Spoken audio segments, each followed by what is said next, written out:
Қарағанды облысының 7000-нан астам мемлекеттік қызметкері күні кеше кәсіби мерекелерін атап өтті. Айтулы күнге орай өңірдің бірқатар жас мемлекеттік қызметкерлері ант қабылдап жайда қатарға кірсе, енді бірінің еңбегі еленіп марапатқа ие болды. Толығырақ әріптесім Мақсат Бисенаев тарқатады. Мемлекеттік қызметкерлер күніне арналған салтанатты шара аймақ басшысының құттықтау лебізімен басталды. Облыс әкімі өз сөзінде өңірдегі 7000-нан астам мемлекеттік қызметкердің 30% жас мамандарды құрайтынын атап өтті. Сондай-ақ мемлекеттік қызмет мемлекет жүйесінің ең маңызды тетіктерінің бірі болғандықтан, билікке деген сенім қазіргі қоғамның талаптарына сай болу керектігіне тоқталды.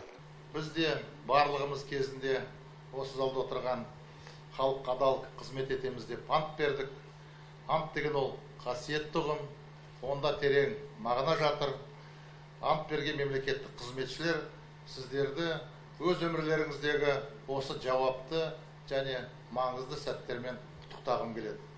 Артем Ким бұл күні мемлекеттік қызметке салтанатты түрде ант қабылдау құрметіне ие болды. Қаражал қаласының спорт саласын басқаратын ол аймақ басшысының алдында берген сертімді мүлтіксіз орындаймын дейді. Барлықтарыңызға бүгінгі мерекесімен қызметкер күнімен шын жүректен құттықтаймын. Аким облысынан қолынан қызметтің көлігін алғанда өте қуанамын, қуаныштымын. Барлықтарыңызға, отбасыңызға бақыт тілеймін. Мемлекеттерімізге әрқашан бейбітшілік болсын. Мемлекеттік қызмет мәртебелі міндет. Дәл осы ұстанымды абыроймен атқарып келе жатқан бірқатар қызметкерлер облыс әкімінің марапатына ие болды. Соның бірі Светлана Григорович те қошеметке бөленді. Қазақ тілінде еркін сөйлейтін Ұлытау ауданы аумақтық инспекциясының басшысы мемлекеттік қызмет жолында жеткен жетістігімен бөлісті. Жұмысымды өте жақсы көремін. Негізі туған жерімді де жақсы көремін, өйткені өзім Ұлытауда туып өстім.